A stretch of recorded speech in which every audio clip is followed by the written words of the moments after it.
नमस्कार। अभी हम पूर्णिया जिला के इटाहरी में मौजूद हैं और आपको बताना चाहेंगे कि मानवता को शर्मसार करने वाली एक इतनी जघन्य अपराध वाली घटना हमारे सामने आई है, जिसका वर्णन करते हुए हमारा जवान थरथरा रहा है। जब आप इस घटना को सुनिएगा तो आप विश्वास नहीं कर पाइएगा कि क्या सच में आज मानवता जिंदा है। आपको बताना चाहेंगे कि एक पति ने सरेआम दिन दहाड़े अपनी पत्नी का सर और धड़ दोनों अलग कर दिया है। जी हाँ, आप बिल्कुल सही समझ रहे हैं कि सर को उनके धड़ से अलग कर देता है।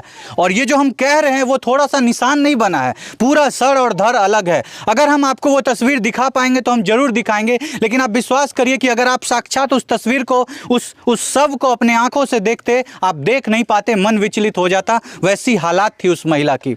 चौखट पे रख करके उसके सर और धड़ को अलग कर दिया। आपने देखा होगा कि कई जगह जानवरों के साथ ये बर्ताव किया जाता है। हम जानवरों को देख करके हमारे आंखों में आंसू आ जाता है। सोचिए वो कैसा निष्ठुर, भेड़िया, दरिंदा, गिरा हुआ नीच आदमी होगा। जिस पत्नी के साथ वो बरसों से रह रहा था, उस पत्नी के साथ उसने ऐसी घटना की है। और इसका साक्षात गवाह उनका 3 लड़का है, जिसमें से सबसे छोटा लड़का अभी हमारे बीच में मौजूद है। उनसे आपको बात करवाते हैं। देखिए उस छोटे से लड़के की क्या उम्र, आप देख सकते हैं। ये इतना छोटा सा मासूम है जिसके सर से उनकी मां का साया उठ गया है। और सर से साया उठाने वाला कोई नहीं, इन्हीं का वो दरिंदा पिता है जिसने इनकी मां को खत्म कर दिया है। और आपको बताना चाहेंगे उसकी दरिंदगी की इंतहा ये थी कि उसके बाद जब उसके सर को उसके धड़ से अलग कर दिया, उसके सर को हाथ में पकड़कर सरेआम बाल से खींचते हुए वो थाने की तरफ जा रहा था कि मैंने अपनी पत्नी के साथ ये किया है। देखो दुनिया वालों, हम कितने बड़े मर्द हैं।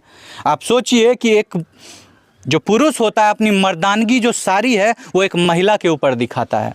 उसका सर धड़ से अलग कर दिया और वो बेशरम निर्लज्ज आदमी उसके सर को पकड़ के पुलिस थाने की ओर जा रहा था। इतना गिरा हुआ वो घटिया आदमी है। चलिए आपको उनके बेटे से सुनवाते हैं, दिलवाते हैं वो जानकारी कि आखिर कैसे एक गैर महिला के लिए एक पति ने अपने पत्नी का सर उसके धड़ से अलग कर दिया है। आइए आपको लेकर के चलते हैं उस लड़के के पास जो उनका छोटा बेटा है, जिसने मुखाग्नि दिया। आप देखिए इसको देख करके क्या आपको ऐसा लगता है कि इतने छोटे से उम्र में ये मुखाग्नि देने की स्थिति में है? इतना छोटा सा बच्चा और आज इसकी माँ का साया इनके सर से उठ गया है।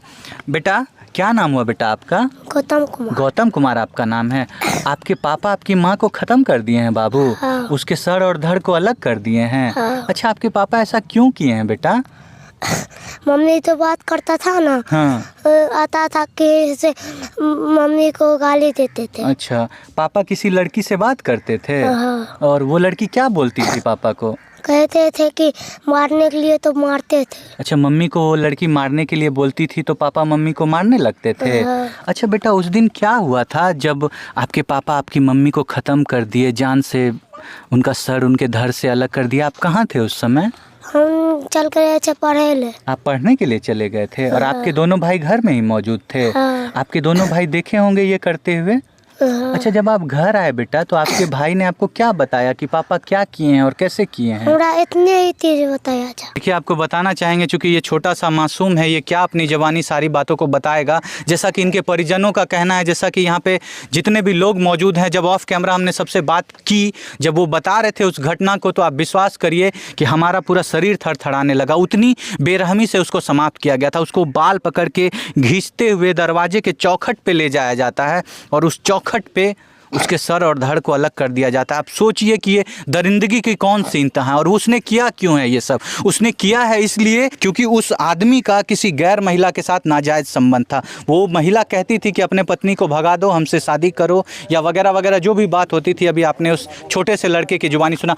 फिलहाल यहाँ पे उनके सारे परिवार वाले मौजूद हैं। अभी हम उन्हीं के घर में मौजूद हैं। उन सभी लोगों से बात करवाते हैं और सुनवाते हैं आपको इन सभी की जुबानी कि आखिर क्या हुई थी घटना। नमस्कार भैया, क्या नाम हुआ आपका? नीरज कुमार। नीरज कुमार। बताया जा रहा है सर कि आपकी फुआ का सर जो है आपके फूफा ने धड़ से अलग कर दिया, मतलब सर को एकदम हटा दिया है शरीर से। कितनी सच्चाई है? ये 100% सच्चाई है। 100% सच्चाई है। क्यों ऐसा किया गया है सर? क्या इसके पीछे कारण है? ये वही बात करता था लड़का। वो लड़का किसी गैर लड़की से बात करता था। हाँ। और उससे शादी करना चाहता था। अच्छा। हाँ, और दीदी को बोलती थी हाँ बोलो शादी करने के लिए। मतलब अपनी पत्नी से कहता था कि तुम हमको परमिशन दो कि हम शादी कर लें। शादी करने के लिए। और आपकी जो दीदी है वो नहीं बोलती थी। कोई भी महिला कैसे अपने पति को कहेगी कि तुम किसी दूसरे से जाकर के विवाह कर लो? एक लड़की अपना सब कुछ बांट सकती है मगर अपने पति को किसी से नहीं बांट सकती। आप जानते होंगे, अगर आप महिला होंगे तो आप इस बात को बहुत अच्छी तरीके से समझते होंगे। और वो आदमी उसको कहता था कि हमको दूसरी शादी करने के लिए इजाज़त दो। देखिए हमारे साथ अभी उनका भाई मौजूद है, उस लड़की के ये भाई हैं।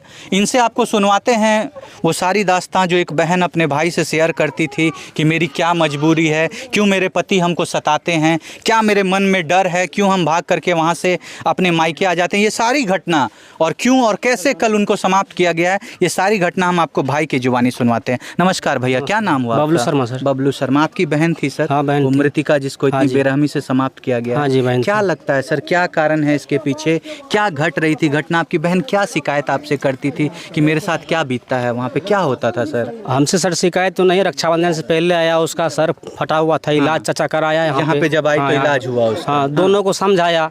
उसके बाद 2-4 दिन उसको विदाई नहीं दिया, बोला हम नहीं जाएंगे। फिर विदाई नहीं दिया, फिर सब चौकीदार भैया है वो भी सभी मिल के यहाँ बैठ के बोला ठीक है, ऐसा गलती नहीं करेंगे, हमको विदाई दे दो, हमारा घर में काम क्षति हो रहा है। तो हम लोग को तो सर ऐसा पता नहीं है कि उसका और ये हुआ इसलिए है क्योंकि उनका किसी दूसरे लड़की के साथ संबंध संबंध है सर। वो बात करते थे हाँ। फोन में। आप लोगों ने कभी देखा था उनको बात नहीं देखा सर, लेकिन अब की बार जो आया था वो बोला, उसको भी समझाया मैं कि ऐसा तस्वीर भी दिखाया उसके। हाँ, उसका मोबाइल में तस्वीर है, था, उसके मोबाइल में नंबर है, तस्वीर है, सब कुछ था। आप लोग देखे थे उसको? हाँ, देखे थे। हाँ। लेकिन बशर्ते ये था सर, चलो कोई बात नहीं है, आज दिन के बाद ऐसा दोनों आदमी मान लो झगड़ा लड़ाई नहीं करना, नहीं आप सब सारा समझा बुझा के आपने अपनी बहन को यहाँ से जाने दिया। यहाँ समझा बुझा के बोला ठीक है, आज से किसी का कोई गलती नहीं होगा, हमको विदाई कर दो। तो हम बोले हम नहीं जानते हैं, चाचा जी जानते हैं, विदाई होगा तो कर देगा, नहीं तो कोई बात नहीं, यहाँ रहेगा तो यहाँ रहेगा। तो हम लोग बोलते हैं कि हाँ, यहाँ पे मेरी बहन रहना चाहे तो रहे, हमको कोई दिक्कत नहीं। तो हम लोग सर 8 बजे हम लोग चले जाते हैं बनोनकी पूर्णिया काम करने के लिए। अच्छा। सवेरे से तो शाम ही को आते हैं। कल भी नहीं थे, कल भी हम पूर्णिया से आए हैं 8 बजे। अच्छा। तो हम को जब चले गए पूर्णिया तब पता लगा, लेकिन सर ऐसा नहीं होना चाहिए।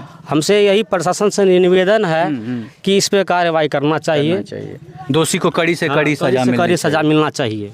हम आपसे पूछना चाहते हैं, अगर आप एक मानव हैं, एक इंसान हैं, आप खुद बताइए कि ऐसे व्यक्ति को, ऐसे राक्षस को कौन सी सजा देनी चाहिए? यहाँ गांव समाज वाले व्यक्तियों का कहना है कि उसको कोई सजा नहीं मिलनी चाहिए, हमारे हवाले कर लेनी चाहिए। क्योंकि ये कानून के खिलाफ है, इसलिए हम इस बात को समर्थन नहीं करते हैं। लेकिन आप बताइए कि अगर सच में कोई इतना बड़ा दरिंदा है जो अपनी पत्नी का सर उसके धड़ से अलग कर देता है, तो उसके लिए क्या सजा होनी चाहिए? आप लोग जरूर कमेंट में बताइएगा। हम छोड़ जाते हैं आपको इन्हीं सवालों के साथ। मिलेंगे आपसे अगली वीडियो में अगली घटना के साथ।